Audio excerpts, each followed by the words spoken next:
Entrepreneurs, are you trying to make bigger profits in your small business? Like many of us, I'm sure you're feeling it. Business is hard. Now more than ever, you need to have a plan to help you not just survive, but thrive. I'm Marcia Reiner. I'm a profit and business strategist on a mission. I've helped tons of small business owners to establish and implement a tangible plan that guarantees sustainable profitability and guides your growth. I want to share some strategies that I've earned and learned with you on today's Profit with a Plan podcast. So I am super excited to have my new friend here with me, Mal McCallion. He is the founder and lead consultant for Growtion. Mal has spent 30 years in the high growth organizations, becoming increasingly obsessed with the elements of business which make some small to mid-sized enterprises succeed where others fail.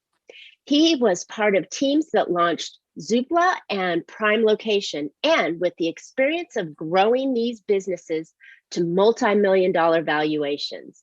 In 2015, he set up Growtion, which is there to help small to mid-sized entrepreneurs, small to mid-sized enterprises. This is a European thing. Small to mid-sized enterprises shortcut the issues that they typically face, using a base of activities around product, marketing, sales. Growtion has helped dozens of small businesses, startups, and scale-ups execute their way to success. Mal has spoken about business growth at various events, including Future, Prop Tech, and his new book. We're really excited to hear about this, and I congratulate you greatly for it.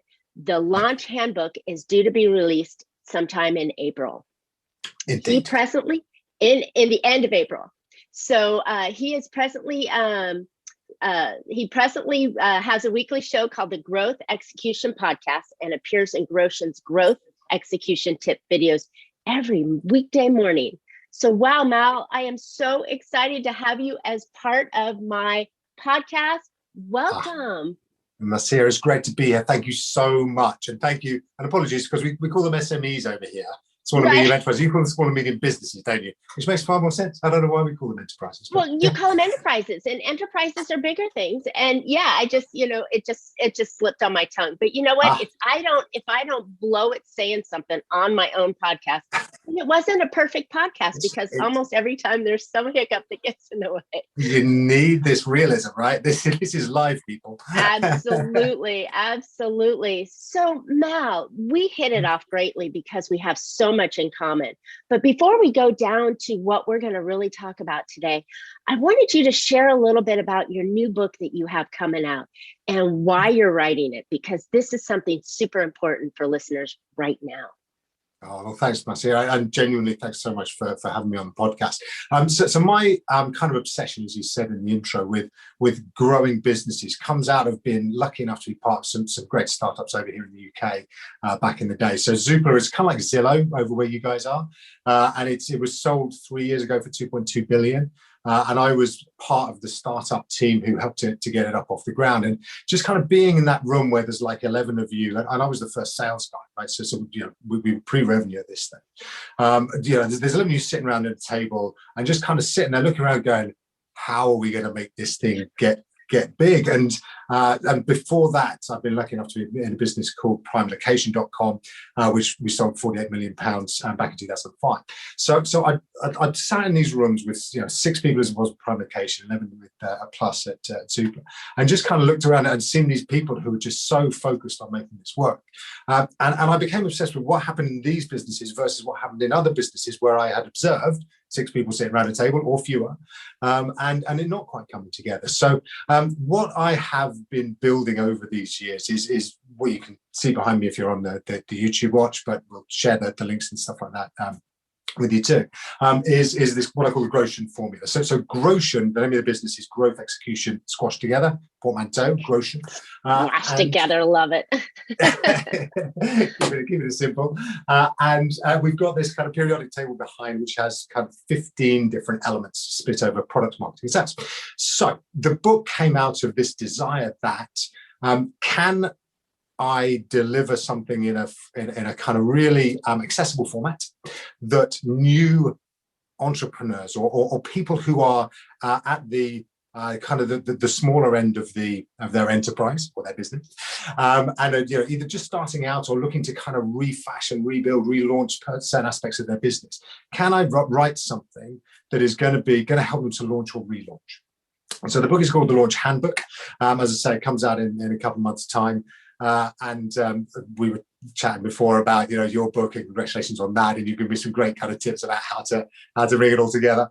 But yeah, it is absolutely intended that this becomes something that people can just dip in, dip out of, or they can read the whole thing. It's got 15 different chapters in it, all of them based on one of these elements. And the idea is that it is your accessible way to helping to relaunch your business successfully, gleaned from many years, too many years of business growth and helping people to grow their own businesses and being part of some pretty special and fun startups too.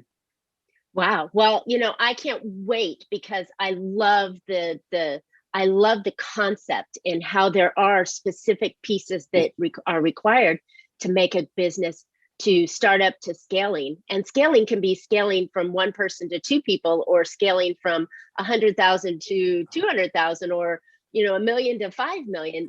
There's so many different variations on it, but these elements are essential that goes in it. So why did I ask for the importance of this right now? Can you share that with me? Why is this book so important? Critical. Yes.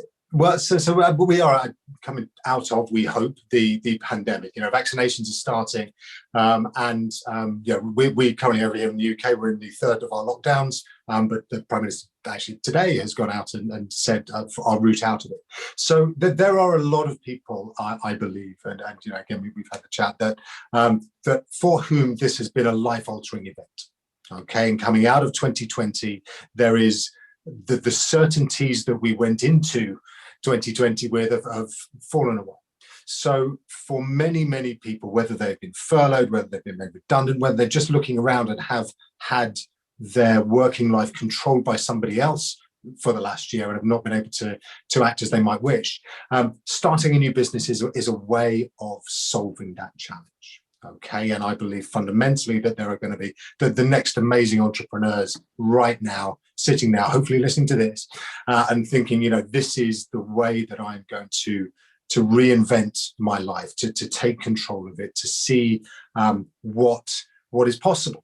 And the Launch Handbook is there to be that thing you can pick up, you can dip into, dip out of, and it will help you through product. How do you build your product? How do you understand what you need to include in it, and how to price it, how to design it, how to know your audience, and then into marketing. What's your brand look like? How do you get the content out there? What's the intel data you need on the people that you're here to serve? What your advertising is, and then into sales. And sales is again, we've spoken a lot about the sales side of things.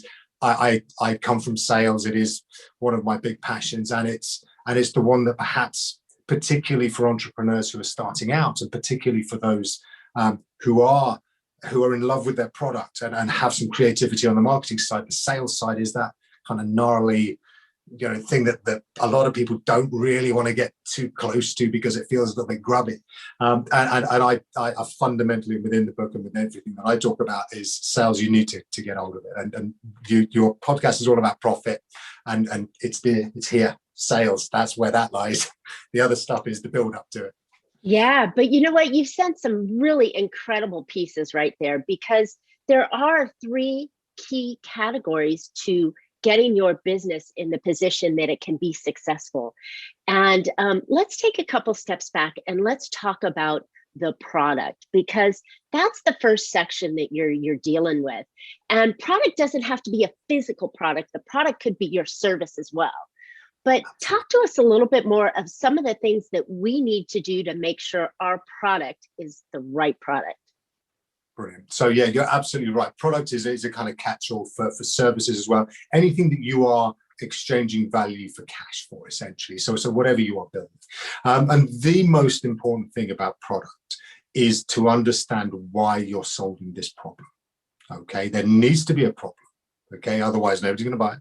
So you've got to observe the problem, and you've got to have a real self-awareness about why you are bringing this solution to market and what it means to you. And that then actually travels all the way through the marketing and through the sales indeed. Because you start to, well, once you start to put that out there and articulate it and be very real about it, authentic, then you draw people to you. And whether that is team members, who will go the extra distance for the cause, whether it is investors, whether it is customers, obviously, people who share your commitment, your belief, your the mission to solve this problem. This is the most important thing that you can do in your product, is understand that, is really get to grips with it. So it needs to be a combination of you and the problem. You need to really get a grip on those. And then you need to move into the kind of design phase. Now, what you probably have is a broad understanding of how you want to solve this problem. Okay, you'll go in with some kind of concept of that. But you need to be able to test it against the market. And there's a great book, which I think for almost every founder must get or come to at some stage, which is called The Lean Startup by Eric Ries, R-E-E-S.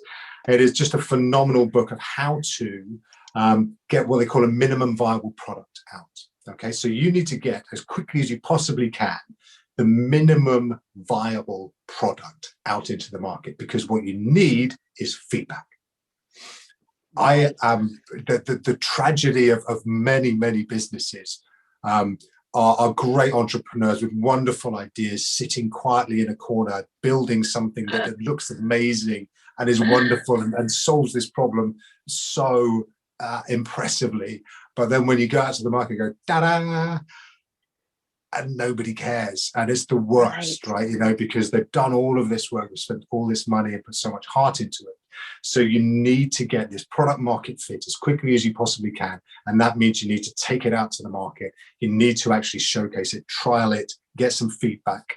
And then that is how you will learn how to make this problem, the solved problem, the real thing. It's about the why, it's not about the how.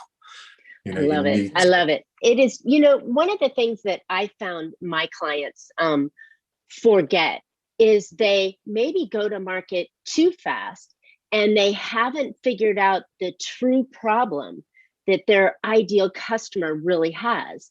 Oftentimes they're like, oh, I had this problem, so now everybody else is going to have this problem, so I'm going out with the product. They didn't take this step back to go, who do I want to work with?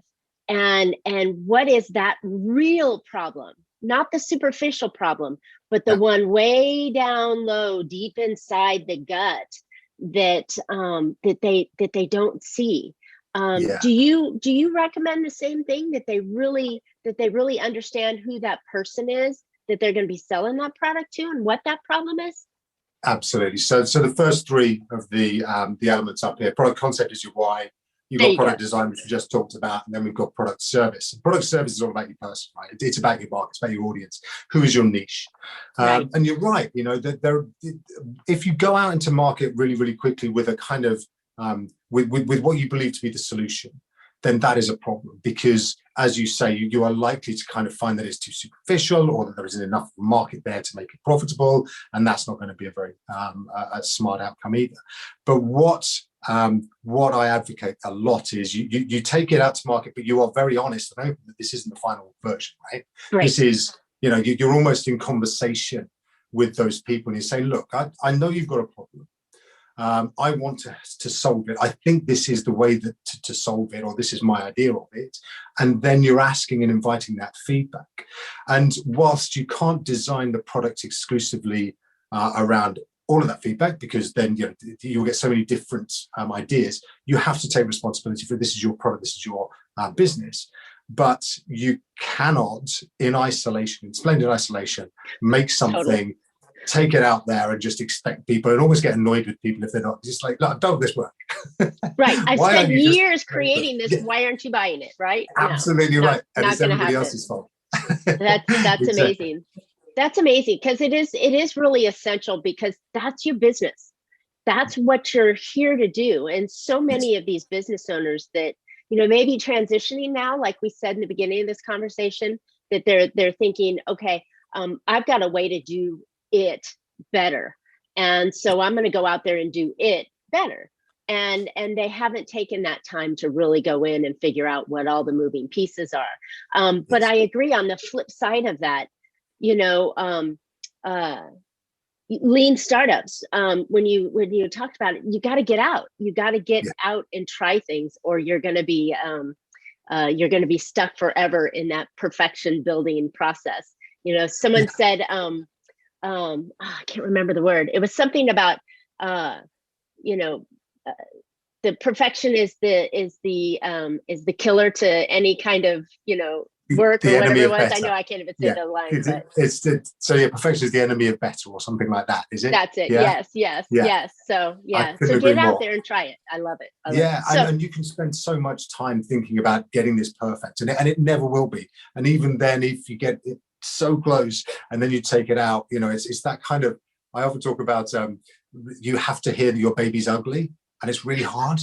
Like you take that into the world, you go, look how great this is, and everyone goes, oh dear. And it is really hard. Yeah. But you've got to suck that up, because that is a key part of the journey, is actually being able to. And those are the answers you want. You want someone to tell you your baby's ugly and you need to fix this piece here. And then if you fix that piece, then the evolution and the innovation of your product and services is definitely a key part to it. So we talked about the product side. And there's so many moving parts in it, and it's so important for what you're doing. But once you feel like you've got it going, what's the next step?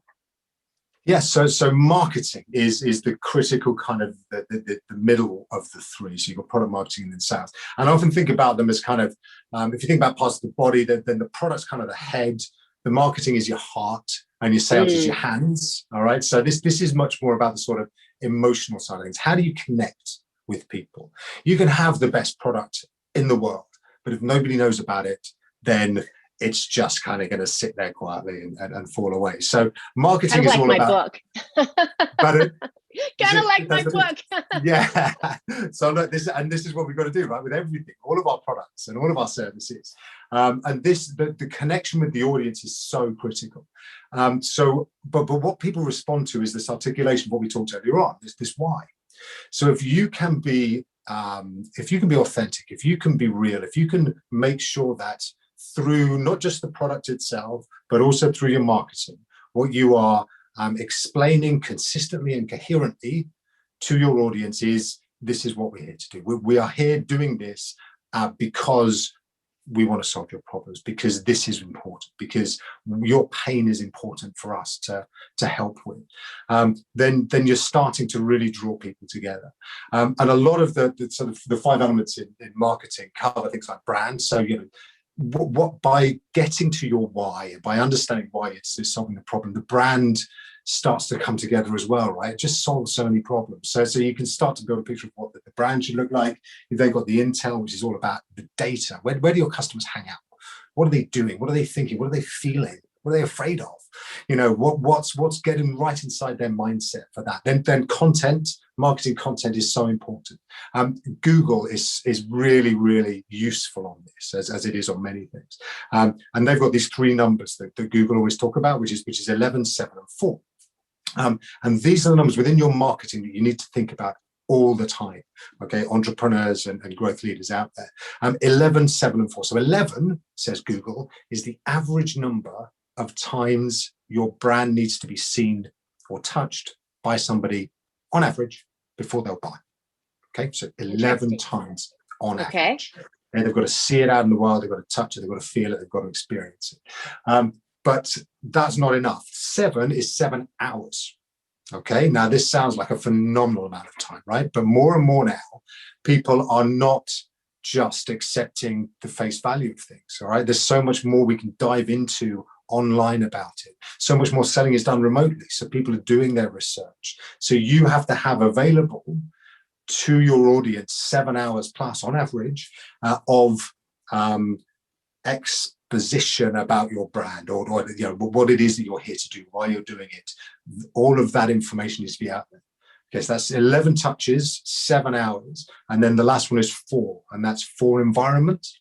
So they've got to see you in 4 different types of communication environment. So video or meeting or telephone call or magazine article or podcast. These are the things that people need to hear. So, we're in a world now where everybody's hyper-connected, where you and I can talk from, thousands and thousands of miles away. Southern California to UK, right? To the UK, right? We're in Cambridge here. And it's fabulous. But what this does is it then puts pressure on people to try and understand whether you're real or not. And then, when you boil everything down, it's about trust. Okay, people will not buy things if they don't believe it's going to do what they want it to do. So all of this marketing content, all of those Google numbers, 1174, are really, really important to making sure that you are connecting with your audience, convincing them, and they feel like they're going to get what they expect. Awesome. Okay, so we've marketed it. We've been out there 11 times. We've got 7 hours of content that explains what we're doing. And we're publishing in 4 environments. So we've got our product, we've got our marketing piece all lined up. How do we make the sale, right? Yeah. Oh, it's deal time. It's deal time. So this is it. I love this so much because, again, products and marketing on their own will drive you through some leads, and that's great, right? But in order to scale, and this is really where the important stuff comes in, and I know obviously from the profit perspective, this is absolutely right in your sweet spot. You need to be looking at how you can efficiently convert those leads that marketing has done so much hard work on. You've got your 7 hours out there, you've got your 4 environments, all your product stuff, you've done this beautiful, beautiful thing. If you are not working on the sales, if you do not have a sales process, if you're not looking for collaborators, people you can partner up with, if you don't have goals, if you don't know where you're going to go, and you and I, we share this passion for planning, you've got to know where you're going, right? The activity side of things, it's all very well doing the planning. Somebody's got to go and pick up the phone. Somebody's got to do all that kind of activity. And then having an understanding of success. Okay, what does success look like? And what do you do when you hit it and then overshoot it? So you're not just sitting there going, that was great. So great, all of right? this, yeah, exactly. All right, so we've done it. Tick. What you need is this kind of constant kind of reinvention and reimagining of where your business needs to go. So, but the really, really critical one for SMEs, particularly small businesses, is around sales process. And I often say, when I start with sales process, I just see entrepreneurs just glaze over, just go sales and then process. Oh God! And it's just like, no, this is critical. It is about how do you move somebody through 4 stages. Okay, and the first of the stages is the identification stage. So by getting these people and knowing who they are, then you've got to get them to engagement.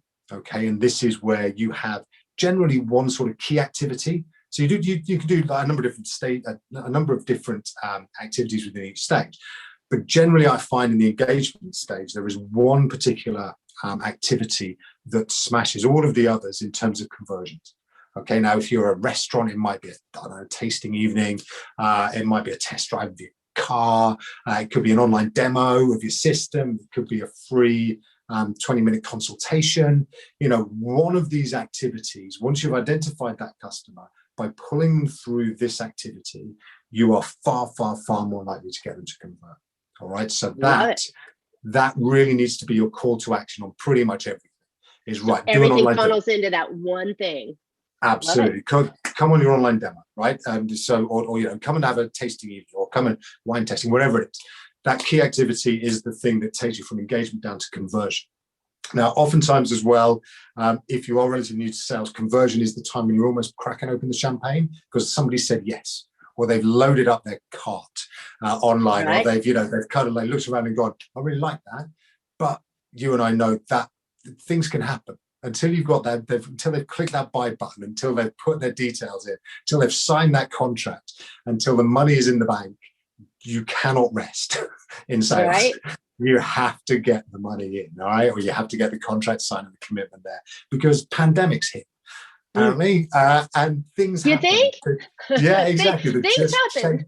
They just change the game. So again, don't stop at conversion. Don't stop when they say yes. Only stop when they've committed, they've signed that contract, the money's in the bank. And at that point, you can then go and crack open the champagne and have a jolly nice time. Love it. Love it. These are super important. So you've talked about, like I've said, you talked about the three pieces. You talked about having the product in there. You're talking about getting the emotional buy-in in the marketing and getting them through that 11, 7, and 4 number. Then you've spoken about the 4 stages of sales, which is super important. So now take me into a position where today's small business owner can master all of these. Is this something that needs 3 different people? Is this something that can be farmed out? Where do you think the benefit will be for listeners to be able to implement this into their business today? Yeah, great question. This is all doable. Okay, so for those doable, out there, one person doable, a doable team doable. One person doable. Okay, so the Okay. whole idea of this is you can sit there with your laptop in your house on your own, starting from your kitchen table, whatever, and go through these processes and say, right, the first thing I need to do is find my why. I can do that. I can sit there and work it out. Then I can design this product. If it's an online service, something like that, that's you can do that. In terms of going out into the market, you can buy Facebook ads for $10 a day these days. You can start to find that audience. You can start to get them involved. You can ask them questions. You can show them what you've got and get that feedback. As far as brands are concerned, there's logo makers out there now. And again, if you go onto the site, started on your own. Do you know what? And that's what I love as well. There's something about that kind of scrappy sort of, right, do you know what? I'm going to make it. I'm going to get this done. And then, yes, you can add in team members further down the line. But there's a reason why I really focus in on product marketing and sales, and not things like legal or financial or HR. Those are things that will come in time. All right. You don't necessarily have anybody from an accountancy perspective that's going to be needing to work until you've got a profit, right? Until you're making money. You're not going to have anybody to HR. You're not going to have that legal side to defend if you don't have a brand and a product and some intellectual property. So that makes total sense. And yes, you should try and do it all yourself until you get some dollars on the books. But then there's that panic that we spoke about. A lot of people either don't understand the marketing, the product side is pretty much coming from their heart, and they can start to develop that. But then there's that sales side. Look, I'm just uncomfortable. I don't like picking up the phone. I don't like hearing no. I don't want to door knock. I don't want to network. There's always, a dozen or more excuses as to why they don't want to do the sales part. Right. So if we were going to look at the first person that you hire, would it be the marketing team or would it be the sales team? I mean, It's a great question. So one of the reasons, again, why there's kind of 50 different elements here is I'm really keen and within the Growtion business to diagnose where your potential weakness is the wrong phrase, but your least strong attribute is. And depending on the business and depending on the entrepreneur will depend on this, right? So I love sales, so I could spend all my life there. I am less good at product development, but actually there are skilled professionals there who are able to help me by building that side out. Branding, that absolutely, there's logo makers, there's all these things you can do. I have got a professional in to do that because that's something that I would rather have done that way with a professional and so on. So, it really, as there are as many different businesses, I'm sure, as there are kind of different skill sets, combinations of.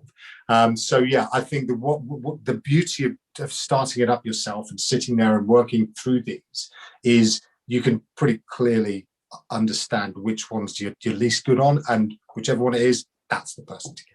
Right, and that also, when you can go through this practice here of hitting all 15 of those boxes, you're also going to get a clear understanding of what needs to be done. So if you do hire somebody, or when you hire somebody, yes, exactly what you want them to do because you had your hands in it yourself. Absolutely right. So so if social media is the thing that you're absolutely allergic to, then that is something. You've got to hit these 11 touches. You're going to need some social media expertise in there. On the other hand, if you're always on Instagram and you kind of love Twitter and you're getting into TikTok and stuff like that, then that's going to be great for you. But perhaps you're missing out on the sales side because you'd much rather spend some time looking at cat videos Hilarious. So this has been really valuable stuff, Mal. I mean, just having the understanding that you can go into the weeds, or you can keep it pretty simple, or you can follow 5 categories in each section to make sure the gaps are filled and that these pieces are being touched on each time. So I love the growth formula. I love Growtion. I love the idea of this. And I think it is so valuable for today's business owners considering what's going on. So where can listeners find out more information about you and Growtion? Brilliant. So Growtion, the website is growtion.co, so growtion.co. Now there's a scorecard there, and we didn't talk specifically about how you can drive leads here. So it's a bit of fun. Basically, you can fill in the scorecard. If you go to growtion.co, grow.co/scorecard, then you can fill in some questions, and it will give you a score as to how your growth potential is looking right now. But that's the kind of thing that we love to help with as well. There's loads of other stuff, loads of free stuff on there. There's tips every day. There's lots you can find to help you with your business growth. Love it. It is really important in today's time to have this kind of information and foundation, whether you're starting up or you're scaling, and you're scaling from 100,000 to 200,000, or you're scaling from 100,000 to 1 million, whatever, 5, 10 million, whatever your growth is, you still need to have these foundational pieces in there. And that's why I'm really excited to have you and this topic on my show today. So Brandon, thank you. Awesome. Thanks. Awesome. Okay, listeners, I hope you have found an idea or two to put into your business that will help you become more profitable. Considering, as we've been talking, what's happened to business over the last year, it's now more than ever important to have and create your own profit plan so you too can have a thriving business. To further help my listeners, I am hosting a free webinar next Thursday, where I will share 3 strategies to help you create a thriving profit in your business. You can register for free at www.thrivingprofit.com. And Mal and I would love to hear your questions, feedback, or even ideas for future shows. Please subscribe and comment on today's podcast, so that way we know you're here and we can answer any of your questions. And as always, you can catch Profit with a Plan on any of your favorite podcast players. We're looking forward to more great profitable information on next week's show. So until then, make your plans and profit with it. Thanks, Mal. Thanks very much indeed. Great to see you.